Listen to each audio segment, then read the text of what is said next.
people in your neighborhood, in your neighborhood, in your neighborhood. Say, who are the people in your neighborhood? The people that you meet each day. Hi boys and girls, welcome to Turn the Page Tuesdays. So now that it's almost time for bed, make sure that you take care of all of those bedtime routines. Parents, now's the time to pause your device for the children to be able to go ahead and do that. Hi boys and girls, today I am here with Chief Deputy Vinicombe of the Oxford EMT. How are you doing today? I'm good, sir. How are you? Good, thank you. Thanks for having me. Thank you. So we are sitting in the back of an ambulance right now, and it's pretty fascinating. The chief deputy was telling me all about the different seating, which we'll talk a little bit about, and how every seat has its own name, like the seat that I'm sitting in right now. Yes. What seat is this again? That's called the airway seat. So if the patient is having a breathing problem or requires some kind of airway management, we would sit at the head of their stretcher here in this seat, and you'd be able to manage their airway. That might be assisting them with their ventilations. That might be suctioning them, similar to when you go to the dentist and they put the thing in your mouth to catch all your spit. We perform a similar function like that. If a person's not able to do that on their own, we would sit there and manage their airway.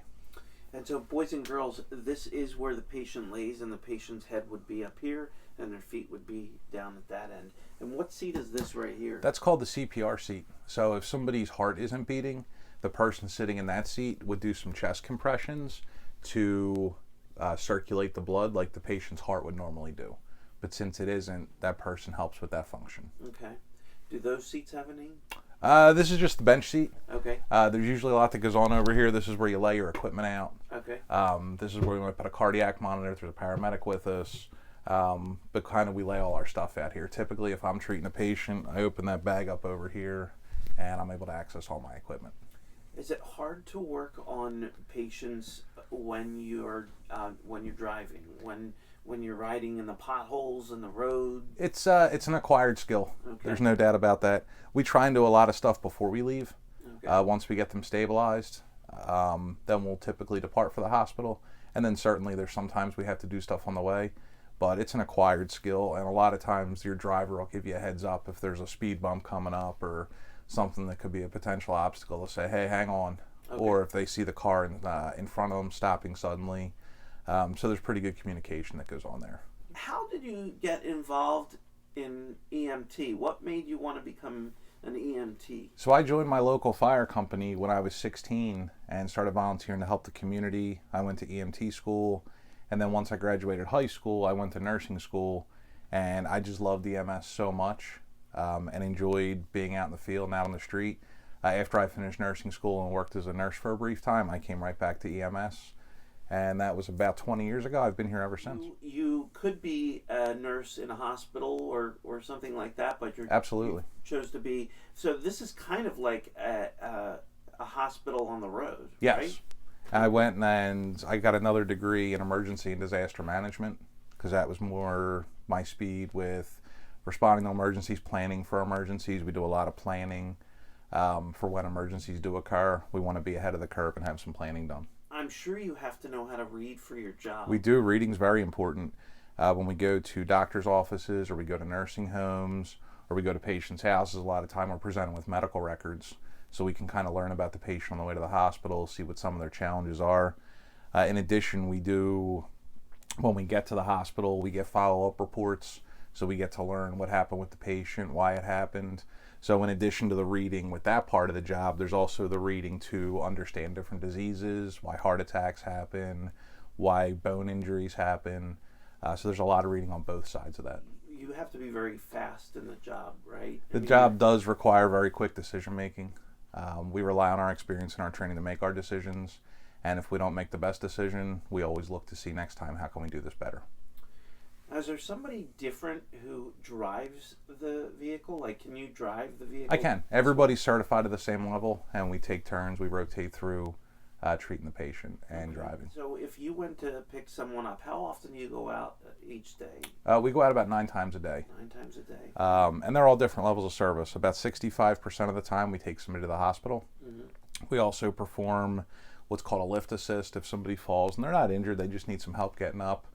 We respond with the fire department if they go out to stand by in case there's an injury at that scene or if one of them gets hurt. We go out and treat people. Sometimes they don't necessarily want to go to the hospital, but we'll go out and treat them, and then they'll sign a form saying we don't want to be transported.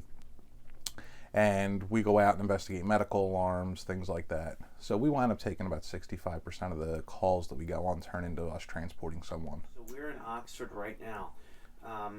Could you potentially go all the way down Route 1? Sure. So our primary coverage area is over 100 square miles.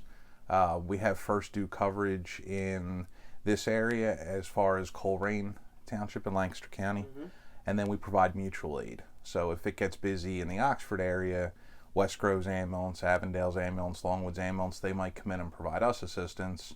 And the other side of that is when they get busy, we'll go provide them assistance. So there's a lot of mutual aid that goes on. And when that starts to happen, when it starts to get busy, we'll position our vehicles geographically to make sure that the person always gets the fastest ambulance when they're in the time of need. Do you have volunteers, or how does that work? Can you volunteer to be an EMT? We do. Our staff is comprised of volunteer and career staff. We have some people that come in as volunteers that are going to school for nursing, PA school, medical school, or just want to help the community. And then we have other people that choose to make a career out of it. So they'll go to EMT school, and then they might switch over to our career side and become an employee of the department. Okay. And I'm looking all around here. What are some things that are up here that the kids would know? So an oxygen mask, we have them up there, and that's something that the person sitting in the airway seat, if they identify that the patient might need some more oxygen, they're having some trouble breathing, they might put the mask on them. If they're having a hard time breathing on top of being short of breath, we have devices up there that we can put in the nose or in the mouth to open the airway a little bit better and make it easier for the patient to breathe. And then we have all of our supplies up there to do our suctioning.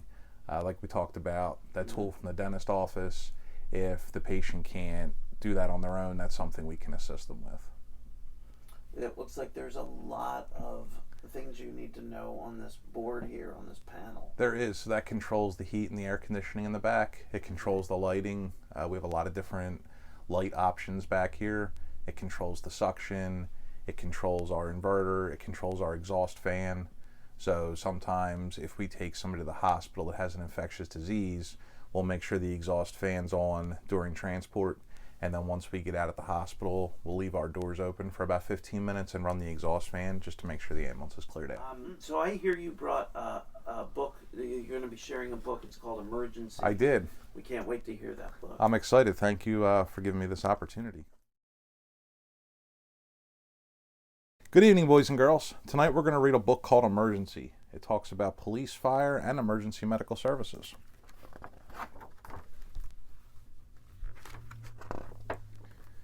Call 911. Emergency. Burglars make a getaway.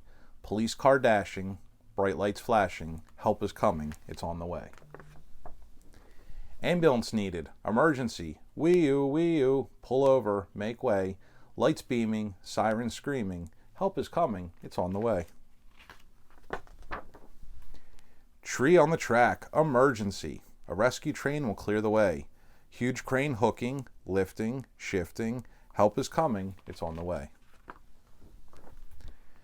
Boat sinking. Fast. Emergency. Launch a lifeboat into storm and spray. Ropes tossing. Life preservers dropping. Help is coming. It's on the way.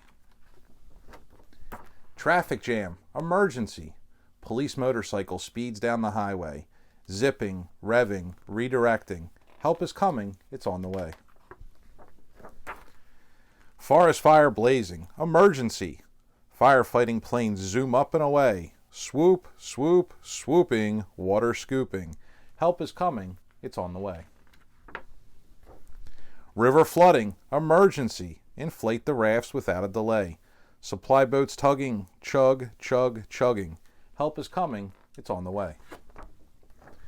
Blinding blizzard. Emergency. Snowplow moves the snow away.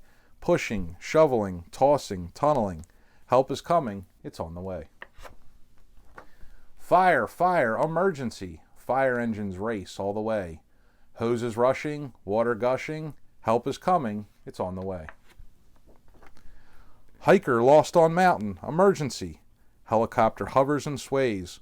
Whirl, whirl, searching, side door sliding, help is coming, it's on the way. Uh-oh, accident, emergency. Damaged car blocks the way.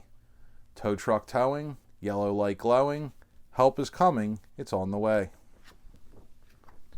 All quiet now, no emergency. The rescue vehicles are all tucked away, ready and waiting for the next 911 call. Then help will be coming to save the day.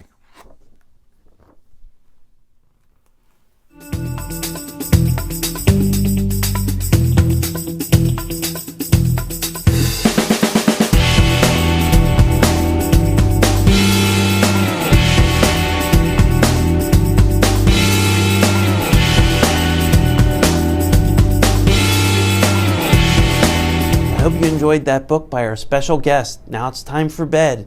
Good night, everyone. We'll see you in the morning.